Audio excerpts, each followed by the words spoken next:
If a bird hasn't been heard for 100 years, how do you know what to listen for? Published just last week, this Smithsonian report follows an expedition into the remote highlands of Buru, Indonesia.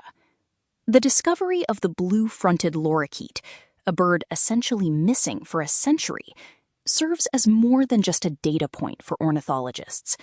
It touches on the persistent mystery of the natural world and the quiet relief that comes when a species thought to be a ghost is found thriving.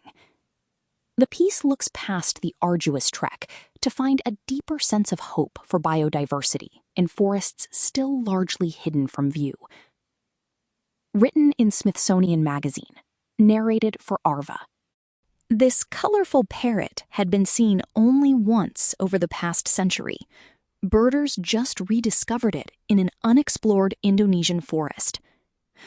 First described in the 1920s from 7 specimens, the blue-fronted lorikeet hadn't been spotted since 2014. Birdwatchers on a recent trek snapped photos of the rare bird and captured the first known audio recordings of its calls. John Mittermeier was trekking through the remote highlands of Buru, Indonesia in April when he spotted 2 small birds darting between the trees. He raised his binoculars for a closer look. When he peered through the lenses, he felt a wave of surprise, followed by a rush of excitement, when he realized he was looking at a blue-fronted lorikeet. There's this bright lime-green lorikeet with a brilliant orange bill peering down at me through the leaves, Mittermeier tells Smithsonian. It was the first sighting of the diminutive parrot since 2014, and just the second record of the species since it was first described more than a century ago, the nonprofit American Bird Conservancy announced on June 3rd. Mittermeier is an ornithologist with the American Bird Conservancy and the director of the Search for Lost Birds, a global initiative led by the organization, along with Rewild and BirdLife International.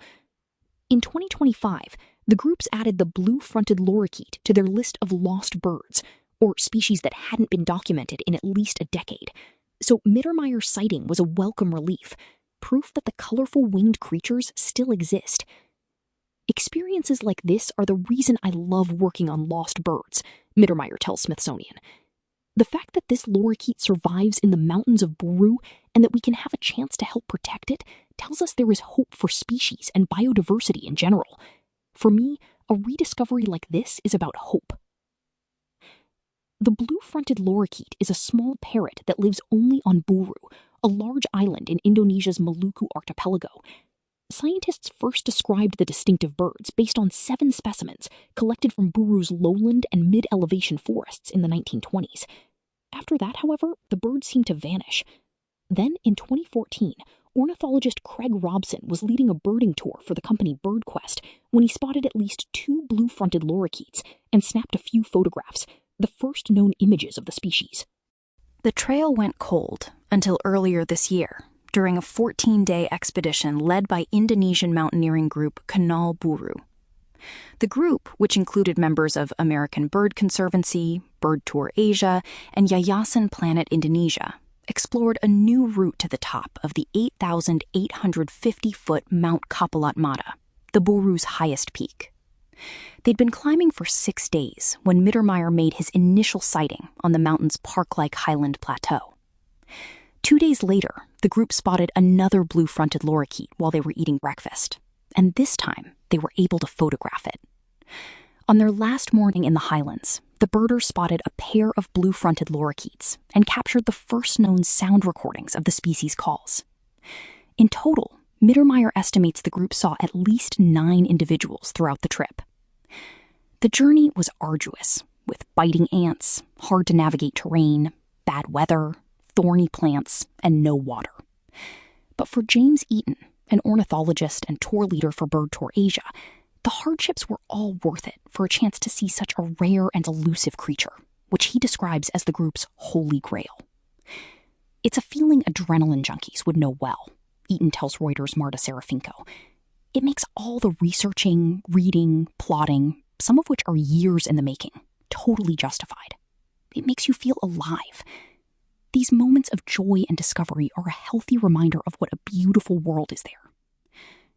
The fact that only a handful of the birds have ever been spotted suggests they inhabit a very small area, likely sticking only to Buru's high-elevation montane forests. Conservationists are thrilled the species hasn't gone extinct, but they remain concerned about its future. This bird inhabits areas under continuous pressure from deforestation, with a population estimated to be exceedingly small and vulnerable, says Benny A. Sirigar, Maluku coordinator for the nonprofit conservation group Buru, Indonesia, also known as the Indonesian Wild Bird Conservation Association, in the statement. There is currently too little data on the blue-fronted lorikeet for the International Union for Conservation of Nature to determine whether it belongs on the organization's threatened species list. Mittermeier adds that in parts of Indonesia, other parrot populations are at risk from trapping for the pet trade. Additionally, he notes to Smithsonian, many island birds are threatened by introduced predators, such as rats and feral cats. Did you know? Lazarus species? Researchers and indigenous communities on the island of New Guinea recently rediscovered two marsupial species thought to have gone extinct thousands of years ago, the pygmy long-fingered possum and the ring-tailed glider. They're rare examples of Lazarus species, named after a biblical figure who was resurrected after death. Threats aside, the rediscovery of the blue-fronted lorikeet is a reminder that other lost birds may still be out there. Last year, researchers spotted 5 lost species for the first time in more than a decade: the Bismarck kingfisher in Papua New Guinea, the Biak myzomala and broad-billed fairy wren in Indonesia, and the Sulu cuckoo shrike and rufous-breasted blue flycatcher in the Philippines.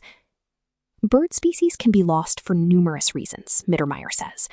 Some have indeed gone extinct, while others may be perilously close to disappearing.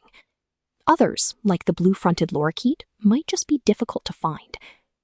From a scientific perspective, all of these results are valuable, he says. But from an emotional perspective, finding a lost species that appears to be doing well in good habitat, as seems to be the case with the blue-fronted lorikeet, is by far the best result. A moment like this, where a species is found and there is potential to protect it, is the best possible outcome in the world of lost species. As of January 2026, 121 bird species are now considered lost around the world, and Mittermeier is hopeful many of them can still be found. Trying to find lost species is difficult and can be depressing, he says. Sometimes searching for a lost species can be like writing the obituary for something that is gone. It's the positive results and the rediscovery like this that make all those challenges worth it. Editor's note, June 8, 2026. This story was updated to change parakeet to parrot in the headline.